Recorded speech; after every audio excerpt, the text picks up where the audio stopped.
So, welcome to the deep dive. I'm really excited about this one, actually, because today we are getting into something pretty wild. Oh yeah, it's definitely going to challenge how you think about basically every conversation you have. Right. So, for everyone listening, I want you to imagine you're walking out of a magic shop, right?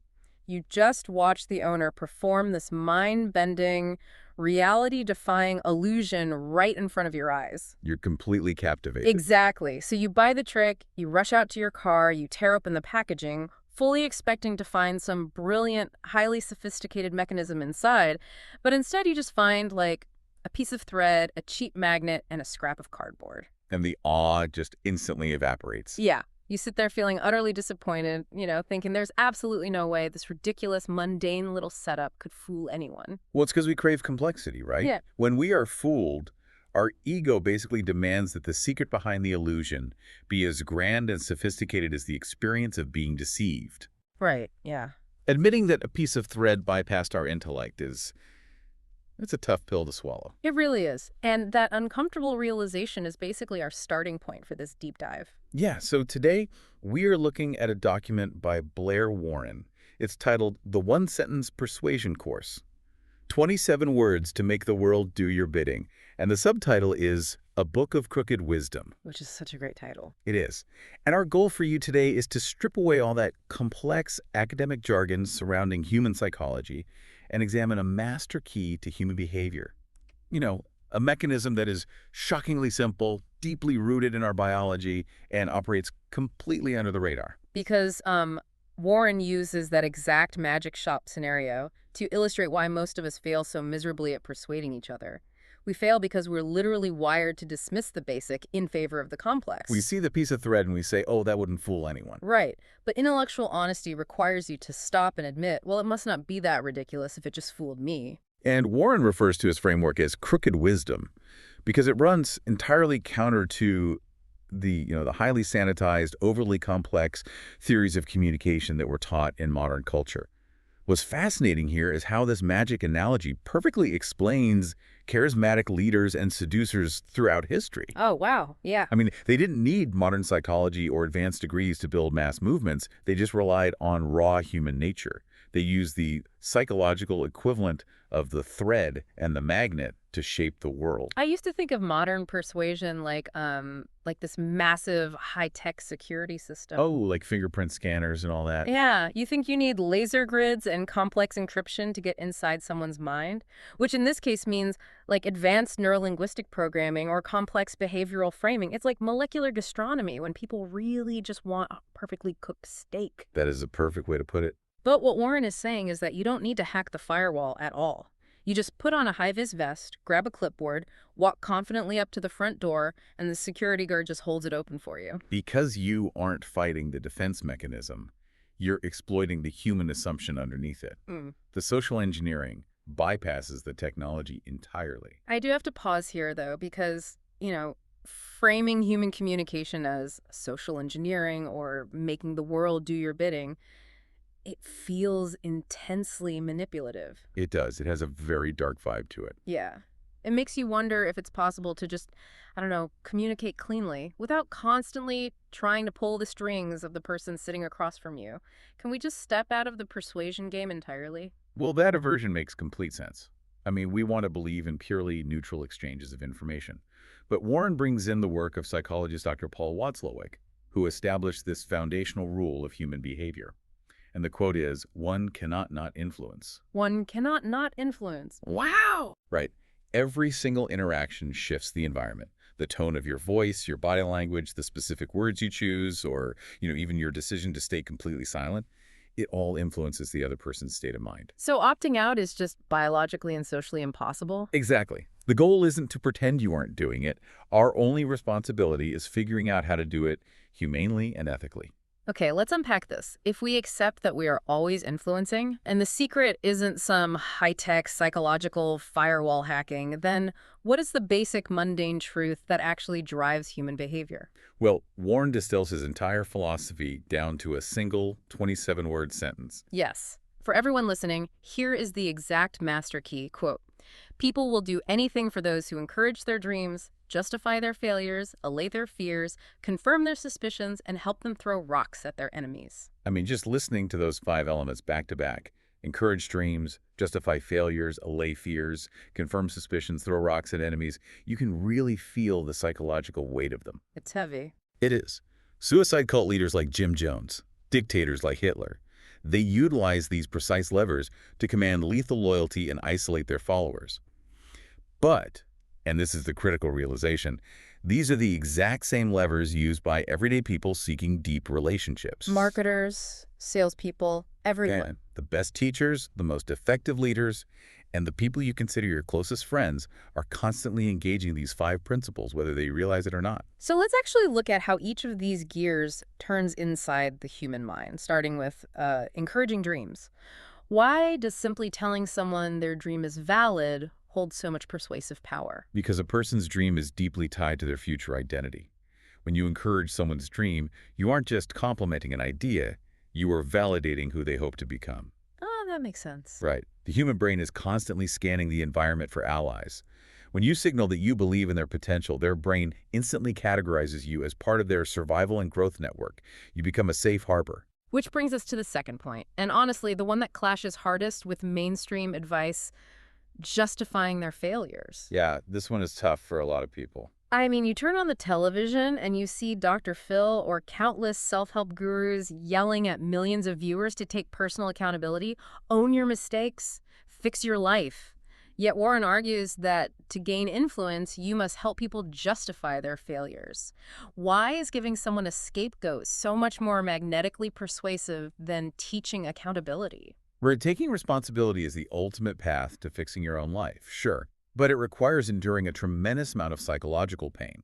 Admitting failure threatens our self-worth. And our brains are like evolutionary machines designed to avoid pain. Exactly. So when someone is staring at a failure, they are in a state of high distress. If you step in and lift that burden, if you suggest that the deck was stacked against them or that the system is broken, you provide immediate, intoxicating relief from that pain. You become the source of their psychological relief. Yes, they will naturally gravitate toward whoever provides that shield. That perfectly explains the third point, which is allaying fears. I mean, when someone is terrified, their amygdala is completely hijacked, right? They can't process logic or new information. They literally cannot hear your brilliant arguments if they are in a state of fear, down-regulating their threat response by telling them they are safe or that the problem is manageable. It's a prerequisite to persuasion.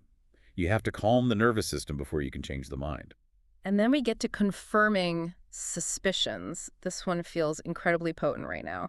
When someone suspects something is wrong, you look at them and say, hey, you aren't crazy. You saw the pattern too. What is actually happening in their brain? You are resolving cognitive dissonance. Ah, okay. When a person suspects something but lacks proof, they live in this agonizing state of uncertainty. Like, am I smart and observant, or am I paranoid and foolish? When you confirm their suspicion, you validate their intelligence. You tell them their internal compass is working perfectly. Exactly. And that rush of validation creates an instant us-against-the-world bond. Which feeds directly into the final and probably most aggressive part of the sentence, helping them throw rocks at their enemies. Tribal bonding at its most primal. Nothing unites humans faster than a shared enemy. Right. Evolutionary biology dictates that in-groups survive by defending against out-groups. When you identify someone's enemy, whether that enemy is a literal person, a competing company, or an abstract concept like inflation, and you join them in fighting it, you bypass years of standard trust building. You are instantly initiated into their tribe. So looking at these 5 gears, dreams, failures, fears, suspicions, enemies, there is a massive glaring omission here. Oh, yeah. The word you isn't in that 27-word sentence at all. There's absolutely nothing about your wants, your logical arguments, or your brilliant proposals. That omission is the entire point. Most people approach persuasion backwards. They walk into a negotiation or an argument armed with bullet points about why their idea is superior. They focus entirely on their own agenda. It makes me think of trying to have an intimate conversation while staring blankly at the wall behind the other person's head. Like, your message might be perfect, but you are entirely missing the subject. You're ignoring where the actual lock is. Yes. If we connect this to the bigger picture, the psychological truth from the text is that the harder you push your own agenda, the more resistance you hit.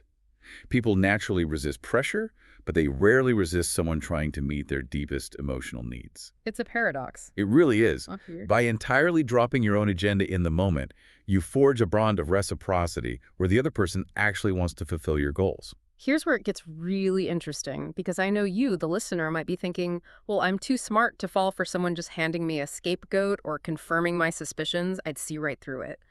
Let's look at how invisibly these 5 tactics operate around us every single day. Oh, they're everywhere.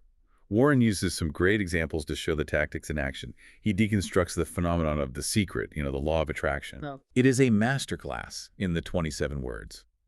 It encourages dreams by promising, like unlimited wealth and health. It justifies failures by claiming the secret to success was hidden from you by the elite. So your lack of success is absolutely not your fault. Oh, wow. Yeah. It allays fears by assuring you the universe will do all the hard work. It confirms suspicions that there is a hidden order to the world, and it throws rocks at enemies by instructing you to completely shun anything or anyone you don't want in your life. You see it on television constantly, too. Like a commercial for an antidepressant doesn't start by pitching the pills. It starts by saying feeling depressed. It may be the result of a chemical imbalance. Or a weight loss ad saying, tried to lose weight and failed. It might be your genetics or your metabolism. Exactly. In the very first second, they are beautifully scapegoating the viewer's failure. They hand you an immediate release from guilt. And Warren also mentions the brilliant landscaper. Yes. The landscaper who walks onto a new client's property, knowing the homeowner is likely embarrassed by their dying, patchy lawn. Right. Instead of bragging about his equipment or his company, the landscaper immediately blames the neighborhood's unusually poor soil acidity and recent drought conditions. Instantly, the dying lawn is the environment's fault. The homeowner's embarrassment just vanishes, they feel understood, and the landscaper gets the job. Listening to you lay out these examples, I'm having a slightly uncomfortable meta moment here. When I was reading the opening pages of Warren's document, I found myself nodding along enthusiastically, and now I realize he actually used these exact same tactics on me as the reader. He absolutely does. He does it deliberately to prove his point. In his introduction, Warren allays the reader's fear of not being naturally charismatic enough to influence people. Yeah. He confirms the suspicion that most modern psychology books are full of useless fluff, and he throws rocks at the academic techno-jargon that overcomplicates our lives. And it worked on me completely. My defenses were totally down. So if these tactics are so simple, why don't they feel like manipulation when they are happening to us? Because when a deep psychological need is met, it doesn't feel like a tactic. It feels like truth. It feels like someone finally understands you. Wow. Which brings us to the operational side of things. This raises an important question. Knowing the 5 principles is one thing, but how do we operationalize them in daily life without sounding like a robot running a script? Right, because you can't just walk around reading a checklist. Exactly. So Warren introduces this ultimate 2-word strategy: validate and fascinate. Validate and fascinate, which is the total opposite of our default human setting, isn't it? Our default setting is usually correct and convince. Correct, and convince is so disastrous. Warren cites Dr. William Swan Jr., who explains that our self-views, how we understand ourselves and our reality, sit at the center of our psychological universe. If they flounder, we lose our stability. So telling someone they are wrong actively threatens their reality. Right, it makes them instantly defensive. If you attack their anchor, they aren't going to listen to you. They're going to fight for their psychological survival. But if you use the validate and fascinate approach, you bypass that resistance. I love how this connects to the William James quote from the text. What holds attention determines action. Yes. If you validate someone first, their conscious critical judgment actually recedes. That creates a space, a vacuum, allowing you to fascinate them with your idea. You aren't forcing it on them, they are actually paying attention. Exactly. Their shield drops and they become open. So what does this all mean for us practically? A practical and honestly moral dilemma arises here. What if the person we are persuading has a genuinely harmful dream or an irrational fear, or they've completely misidentified their enemy? Do we just lie to validate them? That is the big question. How do you sincerely apply these principles with someone whose worldview is factually wrong or completely opposite to ours without sacrificing our own integrity or becoming a manipulative liar? It's a brilliant workaround that Warren clarifies. You do not have to agree with a specific, flawed detail. Instead, you validate the universal need underlying it. Okay, can you give an example? Sure, you don't have to encourage a harmful or destructive dream, But you can validate the human importance of having dreams, of seeking purpose. If someone has misidentified an enemy, you can acknowledge the universal desire for justice or revenge without actually helping them throw the rock at the wrong person. Oh, I see. You are validating their humanity, not necessarily their facts. Exactly. And this leads to the ultimate paradox and really the most fascinating psychological twist in the source. When people are explicitly given permission to feel a certain way when they are told it is genuinely okay to be suspicious or afraid, what do you think happens? I mean, I guess since they don't have to fight you to justify it anymore, they just let it go. Yes, they often stop fighting to justify the emotion. They actually become less defensive and way more open to change. By giving them permission to stay exactly where they are, you remove the friction and they suddenly become flexible. That is wild. You get people to move by explicitly telling them it's okay not to move. Pretty much. Wow. Let's pull all these threads together for the listener. We started our journey by discarding the illusion of complexity, realizing that persuasion doesn't require techno-jargon. We found the 27 words: encourage dreams, justify failures, allay fears, confirm suspicions, and help throw rocks at enemies. Right. We learned the immense power of putting you aside to trigger reciprocity, and we discovered the magic of validating underlying human needs instead of trying to correct and convince. It really is a master key to human behavior. It is.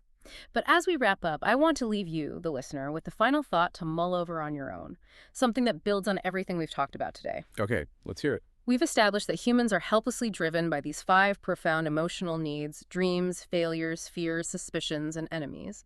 But we are entering an era where artificial intelligence is learning to map human psychology. Oh, wow. What happens when an algorithm learns to perfectly validate your specific failures? What happens when a machine confirms your deepest suspicions and helps you throw rocks at your enemies better than any human ever could?